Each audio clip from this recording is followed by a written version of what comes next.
Wow, what a beautiful room. Yes, it's awesome to walk into a room and see this many beautiful women all together, just learning and sharing and celebrating. That's cool. Okay, she's totally in the BlogHer vibe and zone, which is perfect. My hair's on my mic. Now, do you serve alcohol? Yeah, there is normally alcohol. There should be more. I feel like there's... Because how long y'all been in this room already? I know. Right? I know. Bring some wine, some of them some are a little tequila. bit drunk. Some of them are a little drunk. They're staying in the back.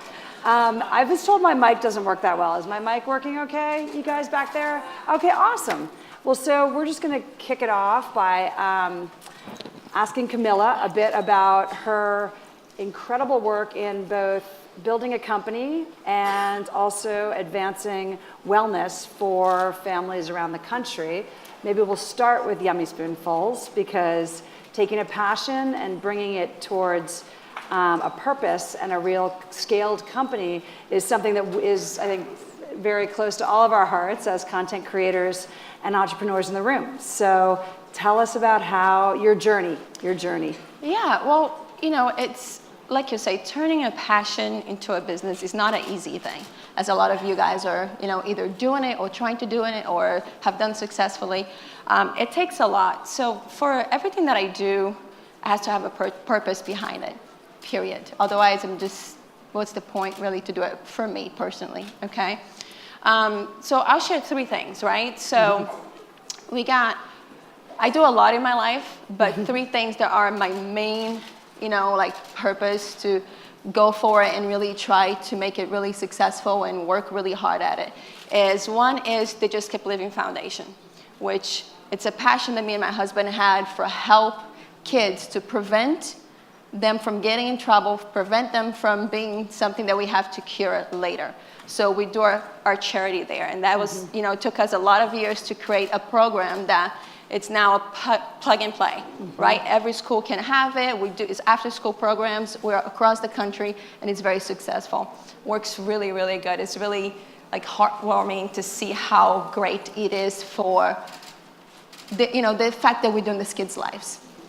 Second thing, to your point, is Yummy Spoonfuls, which really started by being a frustrated mom, right? I have 3 kids and was doing something in my own family, and understanding that, well, if I'm having this much struggle of creating something in my own home, I'm sure it's a lot of moms out there that have the same struggle of giving their kids the most pure, most nutritious form of baby and kids food. And why is this so hard, right? So literally, like you started, I was with my 3rd child, I was living in a trailer on a location. And if you ever lived in a trailer before, any of you lived in a trailer before? I got one back there, at least 1, 2, okay. Way to go for the trailers. The kitchen is very small, so I have, you know, piles of dirty dishes all the way to the top. It's 3 in the morning. I'm trying to figure out, you know, what combinations to make. My other 2 kids are gonna wake up. You know, baby's gonna wake up for the next feed. The other 2 kids are gonna be up at 6 in the morning. I'm sitting there going, this is... what's going on? Why is it so hard to open the freezer and go in the store and pick up the, you know, the most pure form of baby food and kids food? And went on this journey and team up with another very passionate woman, I should say. Her name is Agatha Archindu, who was doing Yummy Spoonfuls, and we team up and went on our journey to take the company to where it is now. And I love it when you talk about supply chain and manufacturing and all these very sexy things that came up when we were talking before. It seems like you've gone really deep. You're not like throwing your name and your glamour at a brand. You understand fundamentally how that business operates. No, again, I think if you're going to do things with purpose, you have to roll up your sleeves and really be involved in it. So I was literally the crazy person that was sitting in a production, you know, facility, helping guys put equipment together, running to the store to get hoses because they ran out of it, coming out of the, you know, the facility, covering peas at 3 in the morning because it wasn't working. So really, Agatha and I really went deep into how do we create this, because what we've done, it's so innovative and new to the market, even though it's something that is so simple to make. It was no roadmap for us to follow. So it was no place that we could go, hey, we just want to do this. Can you just create it and make a different flavor and we can sell it? We had to build a production line special for what we do. we talked to over 100 places that do baby and kids food. And their response to us, which was crazy to me at the time, still crazy to me today, was always, why do you want to do that? Why would you want do something that's clean? What's wrong with what's there now? And I'll be like, oh, so you're telling me I need to put corn syrup in baby food to go through a pipe, and that's okay to you? You can't modify your pipes to make it work to where we don't have to put poison on our kids' food? That just didn't, That pipe is just for corn syrup. You know what I mean? It Very just, special pipe. It just didn't connect. So it really was about really getting over there and learning about equipment, learning about packaging, learning about raw materials and how to order and what kind and from when and what season, really from the beginning all the way into hitting the shelves in store. And then we talked about, because these guys, a lot of our audience are entrepreneurs and small business owners. We talked about the challenges in even getting space in retail and managing merchandising, because if the pipes only can take corn syrup and the humans are only allowed to eat corn syrup, then you're starting at a very young age to hook people on something that's not healthy, and that might be economically beneficial to the companies who get this much space on the shelf. So that's a mouthful, but I know you know this subject matter really well. Yeah, it's a subject that gets me a little pissed off. So we're not going to go too much into it. I'm like, do that thing again, when we talked. I can, we had longer time when we talked, right? So I'm not going to go too much into it, but somehow, if you think about it, okay, somehow in the reality that we live now as women, as parents, as friends of people with kids or anything, it's somehow the conception has put into us that, well, what is out there on the shelf, it's what I'm supposed to get. No, this is good enough.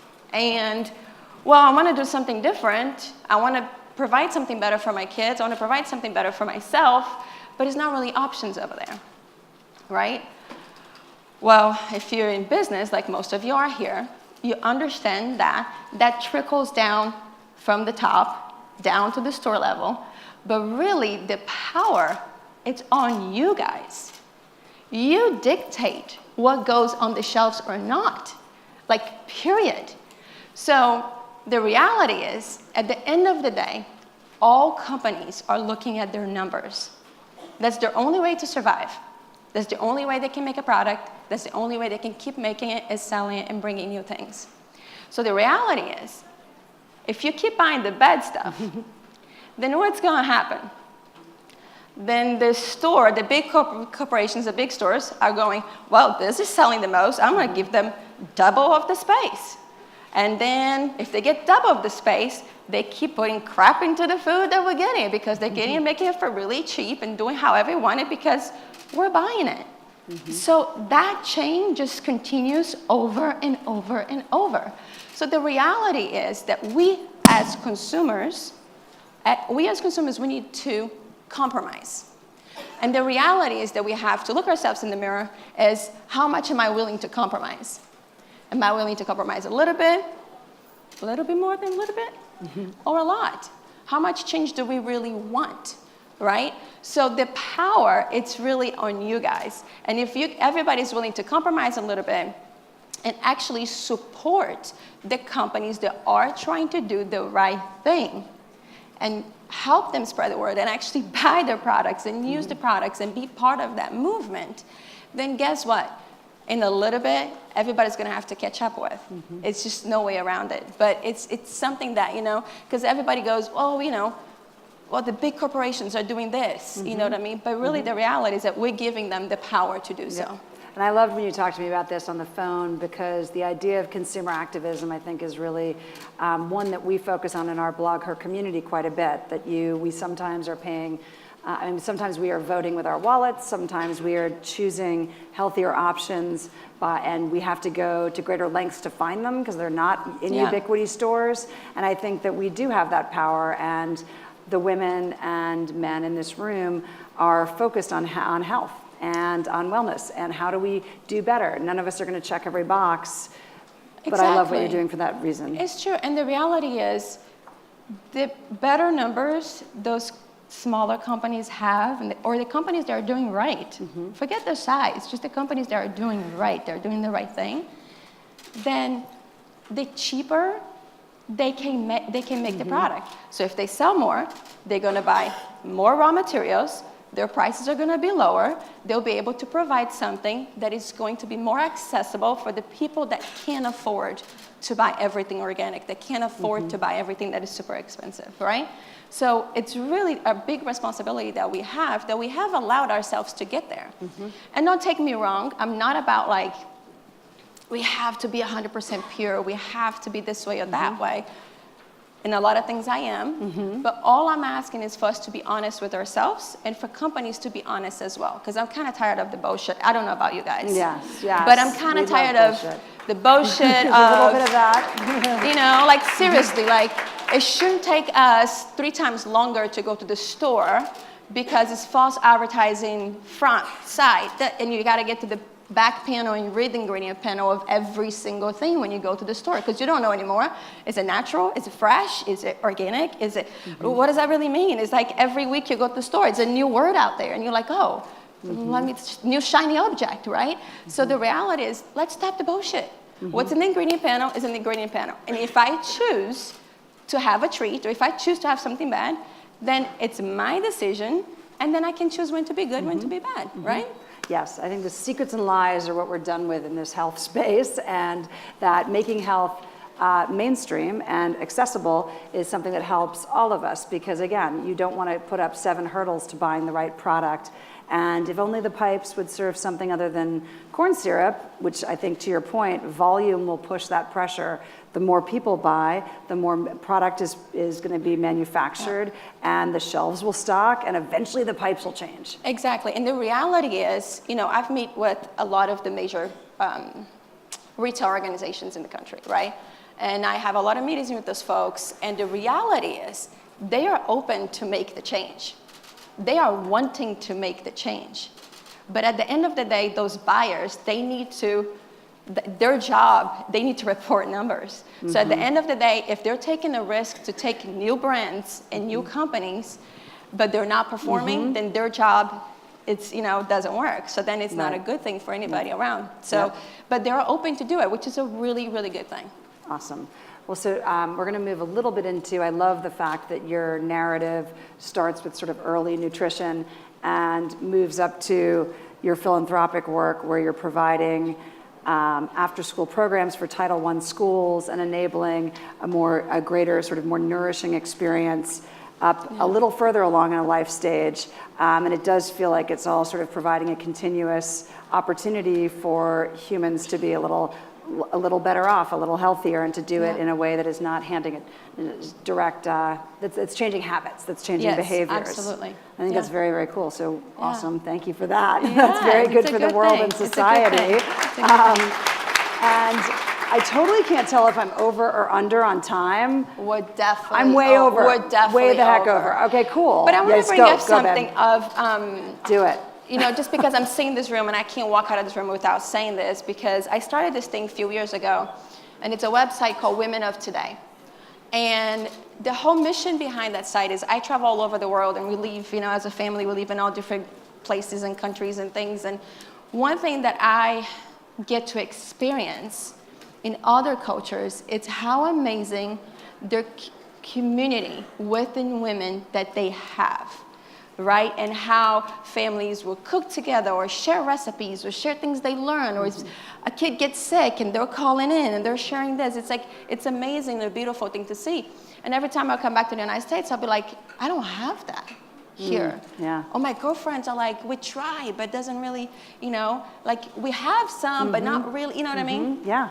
So we started this site to be able to connect women, and it's not about, hey, look what I know. I know how to cook this, or I know how to do this craft, right? It's not that. It's about like, hey, this is what I learned, and it worked for my family.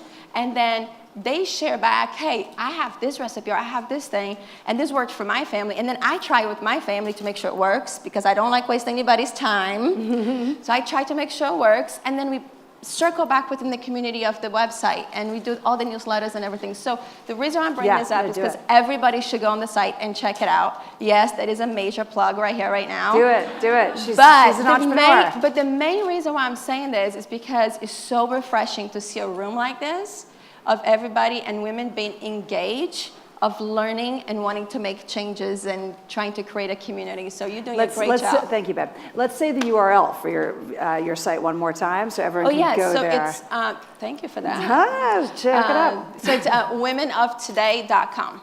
And that is a fundamental point of sort of what we're trying to create at BlogHer is we all can email and we can Snapchat each other or text one another, but I think and Camila's background and I think childhood in Brazil, she's really good at it. So even in the back room, hanging out, there is no sense that anything else is going on when you speak. And that's very cool. And we could all take a note from that.